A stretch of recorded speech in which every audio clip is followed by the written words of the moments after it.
I call the meeting to order. Please join us in the Pledge of Allegiance.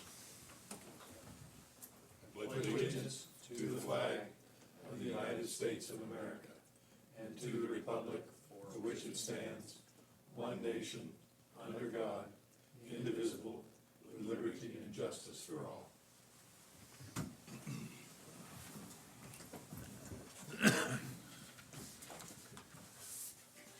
Okay, does anybody have any changes to the agenda? I do have one, want to add to the consent agenda. Item F is proclamation. Any other changes? Motion to approve is modified. Second. All right, all in favor say aye. Aye. All right. The agenda is adopted. Is there a motion to, there are no special presentations at this time, I don't believe. Is there a motion to adopt the consent agenda? So moved. Second. Okay, been made and seconded. All in favor say aye. Aye. And the consent agenda is adopted 4-0. I want to circle back now to the special presentations. The proclamation that was added to the consent agenda is a proclamation to declare September 15, 2020 as S. Teal Goodwin Day. By virtue of the authority vested in the Orange County Board of Supervisors, we hereby proclaim September 15, 2020 as S. Teal Goodwin Day in Orange County, Virginia. Whereas on September 15, 1958, S. Teal Goodwin was born and his parents were Jane Newman Goodwin and W.T. Goodwin, and whereas S. Teal Goodwin's family history dates back to 1640, when James Goodwin arrived in Jamestown on the ship The Gift of God and represented York County in the House of Burgess, and whereas S. Teal Goodwin graduated from Woodbury Forest School in 1976, studied education at the College of William and Mary, and went on to graduate from Mary Washington College in 1982 with a Bachelor of Science in Psychology. And whereas S. Teal Goodwin joined the family business, Goodwin Brothers Lumber Company, established by his father during World War II, and was once one of the largest employers in Orange County until it closed in 1991. And whereas in May of 1991, Mr. Goodwin began working for Union Corrugating in Orange County, saving the company from closure by securing one of the largest orders in the company's history, and after 28 years of service, retired as the general manager in 2019. And whereas S. Teal Goodwin was elected to the Orange County Board of Supervisors in November 2007 and began his tenure on the board in January 2008, diligently serving and representing the citizens of District 3 and leading the Board of Supervisors as chairman in 2012, 2013, 2014, and 2017, and vice chairman in 2009, 2010, 2015, and 2016. And whereas during his many years of service, S. Teal Goodwin served on numerous important committees such as the Airport Commission, Economic Development Authority, Orange Downtown Alliance, Thomas Jefferson Community Criminal Justice Services Board, the Water Committee, Local Emergency Planning Commission, Joint Planning Area Committee, as well as various subcommittees such as the Joint Board, School Board Capital Improvements Program Subcommittee and Gordonsville Orange Area Plan Subcommittee. And whereas S. Teal Goodwin has been a faithful and judicious public servant for over a decade, one who always demonstrated a devoted interest in the welfare of his community and the people he served. Now, therefore, be it proclaimed as an honored native son of Orange County, Virginia, the Orange County Board of Supervisors does hereby proclaim September 15, 2020 as S. Teal Goodwin Day in Orange County. Signed and sealed this 8th day of September 2020, James P. Crozier, Chairman, Orange County Board of Supervisors.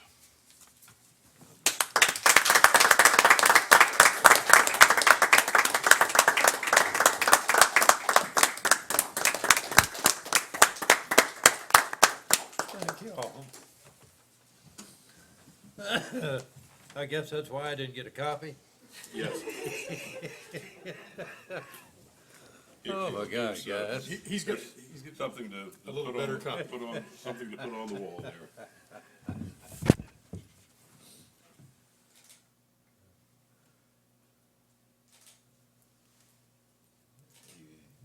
You need to eat more, Michelle.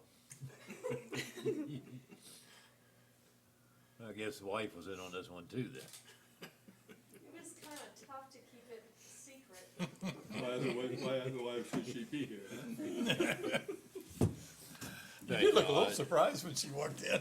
Yeah, I really do appreciate that. Thank you. Okay, That doesn't mean you have to endure the rest of the meeting. I'd love to stay, but we understand. It happens all the time. Okay, now we're going to move on to new business. Item A is award of contract for public safety vehicle upfitting and decommission services. And Stephanie Straub will be pinch hitting for Amanda Amos. Good evening, gentlemen. Before you, you have a memo submitted by Amanda. It outlines the bid process that we worked through with the Sheriff's Office for their upfitting and decommissioning of their vehicles. These are projects that are contained in Project C-1018 in the Capital Improvement Plan. It's bundled with their new vehicles for the year. And we're requesting that the lowest bidder be awarded a contract, and that bidder is Sheehy Ford of Richmond. Any questions by the board? Move to approve. It's been moved to approve. Is there a second? Seconded. Been moved and seconded. Any discussion? All those in favor say aye. Aye. All right, that's approved 4-0. Thank you. Item B is amendment to Personnel Policy 5.1, temporary increase of annual leave and PTO carryover. Sarah Keeler, Finance Manager. Hello, good evening. So what we have here is a recommendation from staff to temporarily increase annual leave and PTO carryover. Right now, the limits are set in our leave policy and vary based on the tenure of the employee. And due to COVID-19, we've had many employees who were unable to take their leave due to their essential need of their position or because they were trying to mitigate the further spread of the virus. So staff is recommending that we increase the leave carryover amounts by 80 hours for the calendar year 2020 and 40 hours for 2021. After that, the leave would go back to the policy limits.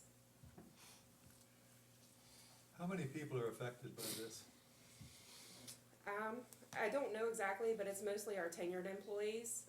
There's not a whole lot, but any employees who have been here for a substantial amount of time are the mostly impacted. That's because the new people don't know anything yet. Don't you and I qualify, Teal?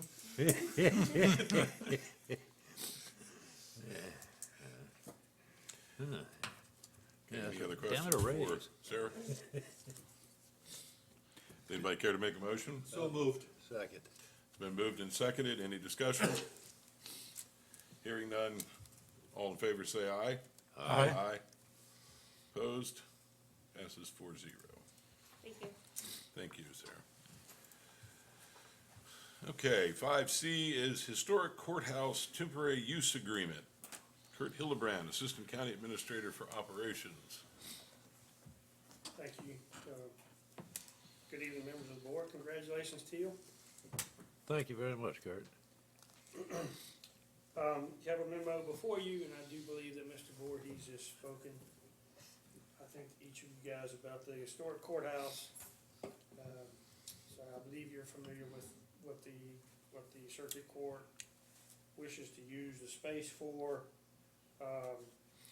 So the purpose of this memo was really just to kind of broadly outline the work that's proposed to be done in there. From the circuit court perspective, it's mostly all for communications, audio, visual stuff.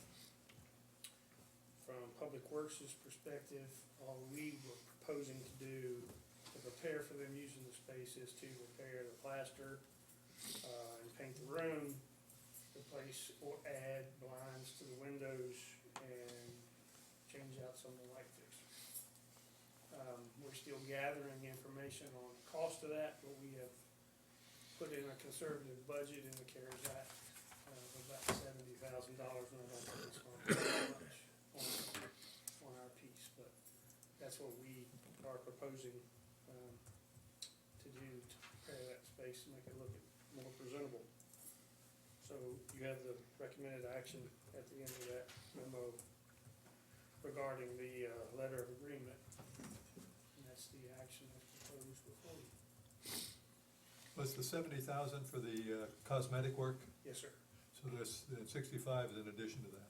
Correct. Yes, sir. The roof work, is that all, That's all part of what we're doing now. That's separate from this. is it gonna be done in time to sort of Yes, sir. match up with the schedule here? And we think that solves all the problems now, Most or? of the roof work's done and the painting is coming along pretty well. So we should be wrapping up the exterior of that project in the next week or two. Okay. My concern was we do interior work before that. And speaking of that, I hope you guys have had a chance to take a look at it. It's, They've done a nice job. yes, they have, and it looks so much better. That cornice work around the top of the Yeah. clock tower was getting in pretty bad shape, so it's good to go for another little while.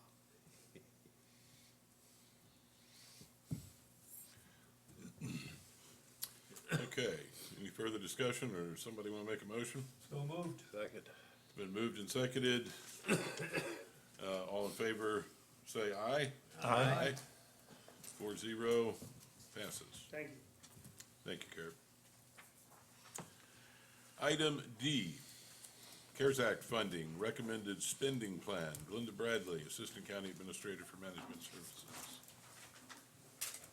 Gentlemen, as you know, on July 28th, the Virginia Secretary of Finance announced that they were releasing a second round of CARES Act funding to localities. And although we had known that they had only released half of the amount of money they had sort of earmarked for localities, there had been a lot of talk about the method of allocation for the second half. But as it turned out, they ended up using the population method, which was the same as the first. So we've received exactly the same amount of money, and I've included a proposed spending plan. This has been put together with the county administrator, the department has input, and several community partners. But the main points, I think, the largest single earmark would be $1 million to the Broadband Authority to further make available broadband within the community. This would actually construct a wireless network that would be available for students who need to download their assignments for the schools and their virtual platform. It'd also be available to small businesses that need a place to access the internet if they don't have that capability. Also included are 3 mobile smart pods that are basically wireless hotspots that could be positioned at different locations within the county, but they're mobile, so we could use them after the emergency's over as well for festivals and other emergencies where there's just a need to provide broadband in a very particular area at that time. We've also included some funds for childcare. We've received a request from the Boys and Girls Club, and they would be able to provide childcare for 106 children. Our Office on Youth Childcare serves 100 with their 4 locations. So we've tried to allocate an equal amount of money to both those programs. We're still in the process of figuring out exactly what our program will look like for the Office on Youth and how we'll make those funds available for the program. Most likely it will be a partnership with social services to be able to help those parents, especially school teachers, that need childcare that have never needed that before, so. The other big area where we've earmarked funds is, in the area of technology, and you have in your packet a list of the items there. Some of those are really, it's gonna be difficult with the timeline we have, because as you know, the CARES Act funds must be spent by December 30th. So we're still, hopeful that we get some flexibility with that, but right now, those are the rules we're working under, so we'll do everything we can to try to push these projects through in a timely manner. Other than that, the two towns, we included identical contributions, to the first round, also based on population. And one more thing I just wanted to point out, and this was included in the memo, that in the first round of funding, we had earmarked $10,000 for the Rapidan Regional Commission, and we had earmarked it with thinking that they would use it for, housing and the homelessness. But as it turns out, they received other funds for that, so they'd like to use our funding instead for their staff's teleworking capabilities. And we were in favor of that, but we wanted to, make the board aware, since we had tagged it as homelessness and, housing, that, that would be the nature of, their use of the funds. Will all those technology improvements meet the criteria for CARES? Yes, they all, in some way or another, either increase, internet availability for citizens or for county employees for telework. There are some of them that also will increase the public's ability to do business online, and, for instance, there's, the touchless, credit card system was one of the things that we envisioned to, so people wouldn't have to swipe a card or touch, that sort of thing. Okay.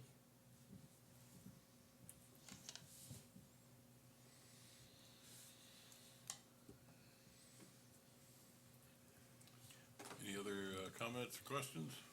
Move to approve. Second? Been moved and seconded to approve CARES Act funding recommended spending plan. All those in favor say aye.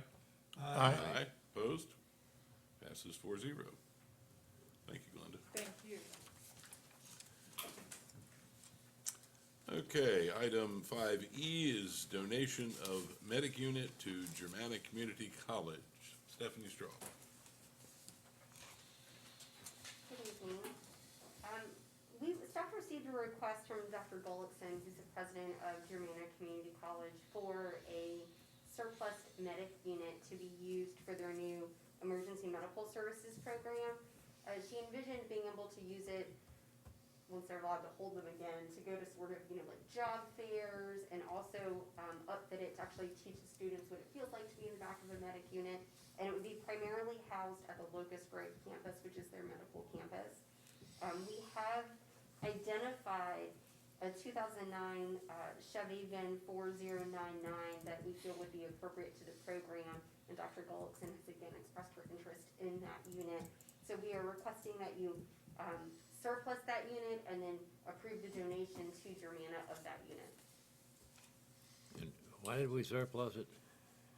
It has been taken out of rotation, so it's been replaced, and we were either gonna surplus it and sell it or donate it.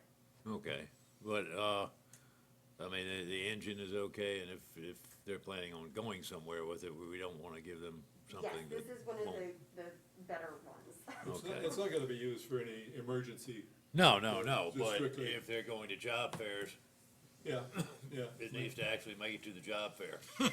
We don't wanna reflect what we had when we did not When we needed a tow truck to take the ambulance to. This is the very last one that we took out We're of gonna- rotation. We're gonna donate a tow truck to them. Okay, well, in that case, I approve it. Motion to approve. All right, it's been moved and seconded? Yeah. Okay. All those in favor say aye. Aye. Okay, passes 4-0. Thank you, Stephanie. That's a good line, too. There was some Okay. that we wouldn't be given. Move on to old business, Spotsylvania Orange County Boundary Line Agreement. Mr. Voorhees. Thank you, Mr. Chairman. We dealt with this thing in the past. I thought it was maybe even on your previous term. We looked at this thing a long time ago, What's that? this boundary line readjustment. And I think it must have been 8-10 years ago Yeah. that we looked at it. At that time, we said, we didn't know what the 2 points were, We still don't. and trying to get it surveyed would have been a horrendous expense. I think that's yeah, the change, is State law changed and allowed us to. Yeah, to do this. Do it ourselves. That's what he said.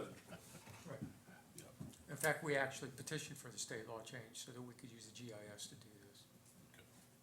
Yeah, okay, I just remember that we went through this drill and said, at that time, it was in the too hard basket.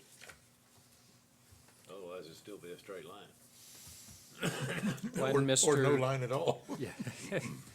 And Mr. Chairman, board members, that's exactly where we are, is this statutory provision that allows us to use our GIS system to establish the boundary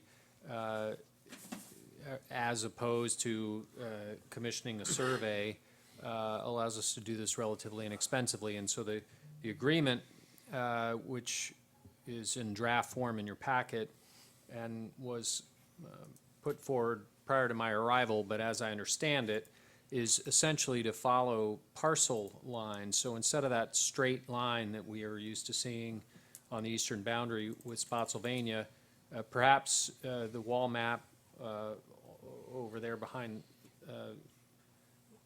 the board looks straight from here, and perhaps it'll stay straight if you stay far enough back. But if you get close to it, we'll follow the parcel boundaries as they exist today, which we think will be the least disruptive approach. And the principle applied is that if you pay taxes to one of the jurisdictions and send children to the school of one of the jurisdictions, then you should remain in that jurisdiction. And so that's the basic principle. And it applies with all the parcels along that boundary, with two exceptions. And it just so happens one of those would be a parcel that's currently taxed in Spotsylvania would come to Orange, and one is taxed in Orange and would go to Spotsylvania. So it's a pretty even split, and those were just sort of anomalies, or I guess you might call donut hole type situations. So that's what's being proposed, and the staff of Spotsylvania is recommending to the Board of Supervisors in Spotsylvania tonight to proceed in this direction with holding a public hearing later in the month for the public to comment on this plan as is currently constructed. Our staff is proposing to you to do the same. The hearings would be on different nights, but they would also, be in this same general time frame. And then we would send official return receipt certified letters to all the parcel owners. They've already received first-class mail, and we've received very, very few comments. In fact, I'm not sure that we've received any in Orange. I think they've received one or two in Spotsylvania, just inquiries. So that's what's recommended. I will put an asterisk in that and just let you know that we have a land use case that happens to be involving, in particular, one of these parcels that's divided between the two counties. That case relates to the mobile RV resort. The recommended action according to this plan is that that parcel would go to Spotsylvania. The applicant would prefer that the entire parcel come to Orange. They have submitted that as a letter request to Spotsylvania earlier today. They sent it to us about 3:40 this afternoon. I'm just making you aware of it. I've emailed you this letter. The staff does not have any recommended changes to the plan, but I just wanted to, in full disclosure, let you know that that issue is hanging out there. They may show up at the public hearing, they may not, but they have sent us a letter. With that, I'm available to answer questions, but the recommendation is to go ahead and advertise a public hearing to move forward with the plan as proposed by both Spotsylvania and Orange staffs that keeps to the original draft agreement that you've seen. Did Spotsylvania hold a public hearing yet on their application? The For- use permit, Yes. I do not know that. I was just wondering if perhaps it got turned down and that's why they wanted to try us. Should we discuss this particular thing with Spotsylvania? So as to resolve it ahead of time, or we just leave it as, not that that wouldn't necessarily preclude us from going to a public hearing, but just wonder whether or not that particular issue should be discussed between the two counties.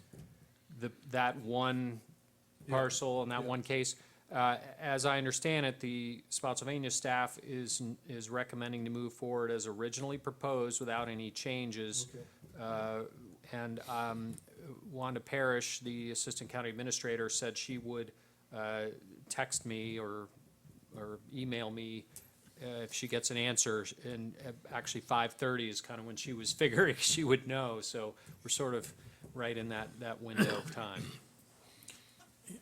Yeah, that movement, if you want to look at it, it's on page 7 of the maps that you're giving us.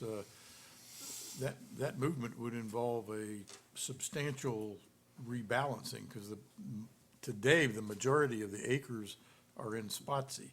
It's listed as 53A-1B. And in Orange County, it's 74-22. And the orange piece is about a third the size of the Spotsy piece. Secondly, the waterfront property is, on the lake is all in Spotsy today. So I'm not sure that would make any sense to go the other way, just looking at the way it's mapped. That doesn't say there aren't other arguments, but the mapping would suggest that the original plan had it following the same precedent. Which map number is it? It's number 7, page 7, I should say. Okay. And I would note, board members, that planning staff, Sandra Thornton, did specifically suggest strongly to the applicant that they resolve the boundary issue first before making any application for rezoning. That in that way, we would know which jurisdictions' processes were appropriate. The applicant apparently chose to proceed in both jurisdictions. I don't really know what the applicant is thinking, because I have not seen much of a thought process in any of it yet. I think our planning commission had that same reaction.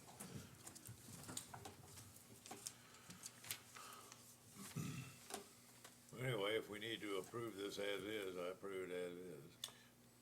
Well, we got later on our agenda, we'll schedule a public hearing. Any other questions for Ted at this point? No. Hearing none, there are no department director, constitutional officer reports, county attorney, No report, Mr. Chairman. county administrator. Thank you, Mr. Chairman. I just wanted to update the board that I had a very productive conversation with Sheriff Amos about assisting us with physical security during board meetings. He committed to initiating that beginning at our next meeting, and staff is going to be bringing a budget amendment that will hopefully turn this into a win-win, funding a couple of additional deputies that will fill out his staffing plan, as he is coincidentally 2 deputies short to kind of fill out the whole county deployment plan. He views this as an opportunity, as I think the board does, to kind of strike a win-win, and so we'll be bringing that forward at a future meeting for the budget amendment, which should be, reasonable. Meanwhile, he'll get started on that even before we're able to hire additional deputies. So I just want to provide that update to the board. All right, very good. Is there board comment? Yeah, I have one. Unfortunately, I've spotted 2 errors in here, in this proclamation, because we closed the mill in 90 and not 91. And I have a BA and not a BS. Well, you're a Not saying politician, I'm so not they full thought of it was BS. but I did only get a BA. So, but besides that, I just once again want to thank everybody for that. I can only say that I got up from my nap at about 20 after 4, and I still don't feel good. And the question of whether I was actually going to show up wasn't answered until about 1:45 when I left the house. So I'm glad I did. We're glad you did too. Any other board comment? No. All right, you got your informational items there. Appointments to boards, commissions, and committees. Does anyone have any?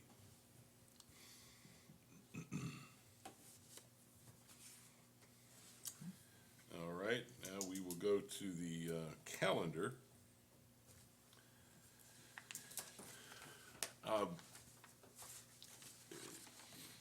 We've just been talking about both of these things. I question the common sense of scheduling a public hearing for the SUP if we're that very same night going to be voting on a boundary line, that if we do that, they're then gonna be in Spotsylvania County and they won't even be in our jurisdiction anymore. So Yeah. it seems to me that it doesn't make sense to hold these two. We should, I think we should hold the public hearing for the boundary line agreement, but it makes no sense to me to hold the other public hearing. We can always come back and, if something were to happen that changes the landscape, we could schedule it for a later date, but. So what do you wanna do, set the special use permit for October 27th then? Well, it may not, I would say don't set it at all until we see what happens, at the boundary line agreement. Because we don't wanna be advertising something that, Okay. So I mean, it would be my recommendation just to not schedule the SUP 2002. I would say to the county attorney, you see any problem with that? No, what I would recommend is that Susan place it on the item 13 on their calendar again, just as a reminder that it's hanging out there. So just place it under calendar items again, so that everybody's reminded it's kind of hanging out there. Okay. All right, so then we do need to act on scheduling a public hearing for the boundary line agreement for October 13. So moved. Second. Everybody in favor say aye. Aye. Okay, so we've got that done. And I believe at this point, we've worked our way through the agenda, and we do not have closed session this evening, so we will recess at this time until 7 o'clock. Okay. Yeah, I was gonna say, we need to take questions before.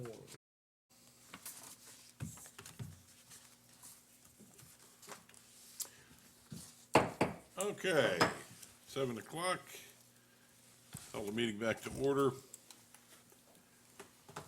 We have one public hearing tonight. It's a supplemental appropriation and budget amendment. Pursuant to the Code of Virginia, the Orange County Board of Supervisors will hold the public hearing to receive comments on the proposed fiscal year 2021 budget amendment related to the coronavirus response. The proposed project length budget amendment is intended to cover expenditures related to the county's response beginning in the spring of 2020 and ending December 30, 2020. The following proposed budget synopsis is for informative and fiscal planning purposes only and does not constitute an obligation or commitment on the part of the Board of Supervisors to appropriate funds for any items or purpose. No funds may be expended until appropriated by the board. Who's going to speak to this?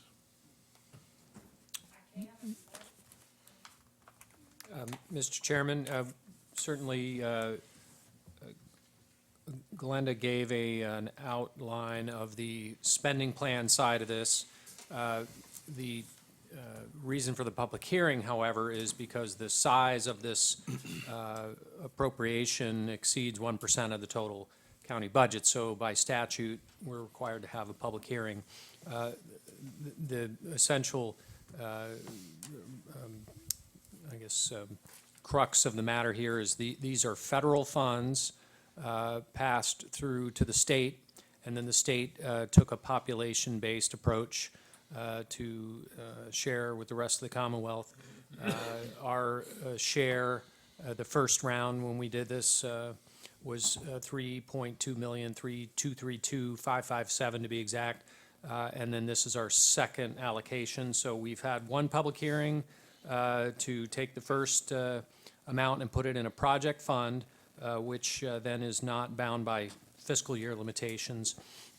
This is a second public hearing for the second allocation, the same amount of funds, and you've already considered the spending plan that we will use to disperse these funds earlier this evening. So we are obligated to hear from the public, should they wish to comment on this matter. All right, thank you, Ted. We will now open the public hearing. Do we have anyone signed up to speak? No, sir, Mr. Chairman. Okay, we will close the public hearing.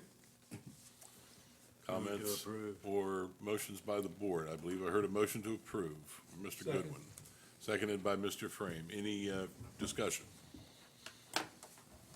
Hearing none, do we need a roll call vote on this?